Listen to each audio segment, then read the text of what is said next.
I wanted to make a video on one of the questions that I both get asked and contemplate most often as a facilitator in authentic, open, emotional practices, which is when and how do you be authentic? When I step in front of a room, do I give the intro of, guys, I'm really scared. I've never worked with a group like this before. I'm used to working with communities. Y'all are a major business.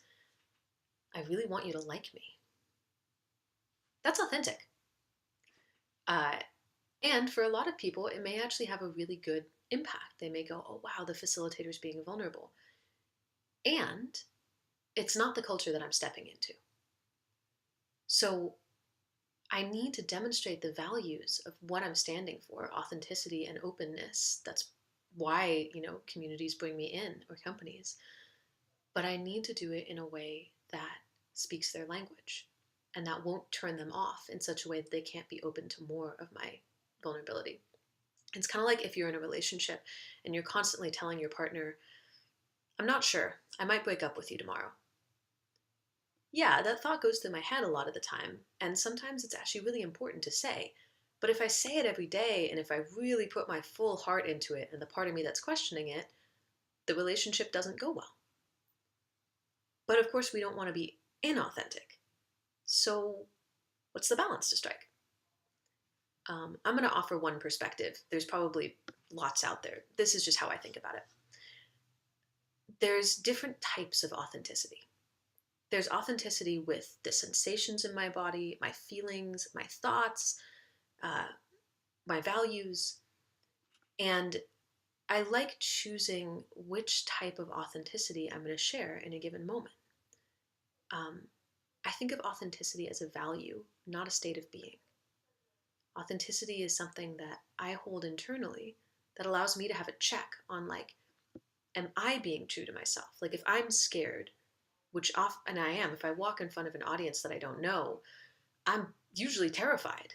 I'm like, am I going to do this right? Am I going to speak their language? Are they going to like what I'm bringing? Are they going to like me? And if I ignore that internally, then I go into what we call posture. There's usually posture or collapse. Posture is like, I've got this all together. And I'm doing that in reaction to the fact that I'm afraid. Or collapse, like, oh God, guys, I really don't know what I'm doing. And there's a way that I can come from authenticity with myself without betraying the language and the safety of the people outside of me who, at the start of an event, especially an emotionally open event, people need to feel safe. And a lot of the place they get their solidity and safety is from the facilitator, because that's the person that they're focusing on. And so the more solid and grounded the facilitator is, the more people trust the room. So authenticity with myself, I can be scared. I can let myself feel that in my body. And I can show up to the room wearing a different hat. I think of myself as having a participant hat or a facilitator hat.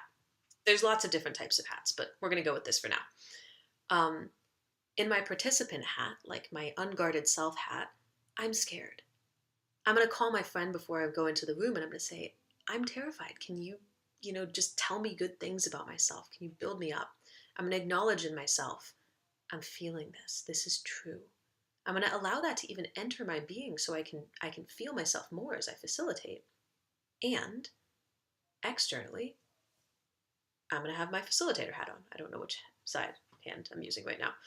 I'm going to have my facilitator hat on, and when I give authenticity, it's going to be from that role. And so my truth from my facilitator role could be, hi, I'm really grateful that you invited me here today. And although I feel nervous because I really want to offer you guys something valuable, feel confident that we're going to discover together today.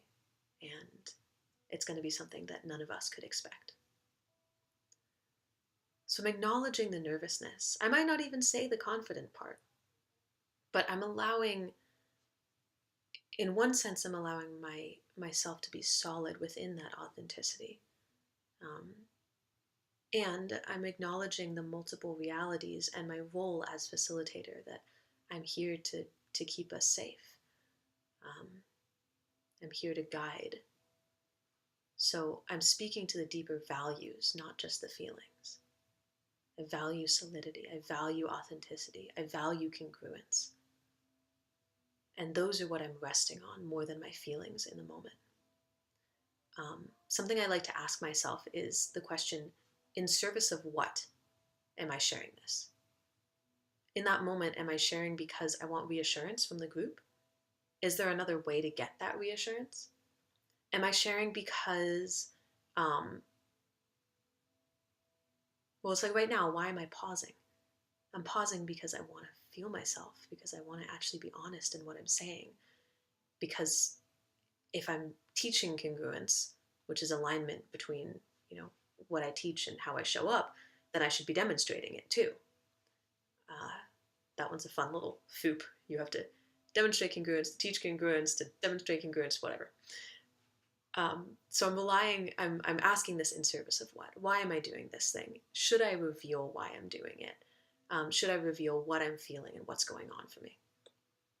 And allowing myself to have the part of me that asks that question is, I think, one of the most powerful tools of being a facilitator. Keeping that like kind of meta hat on and really thinking like, what am I in service of here? And then grounding firmly into that and letting that guide your authenticity.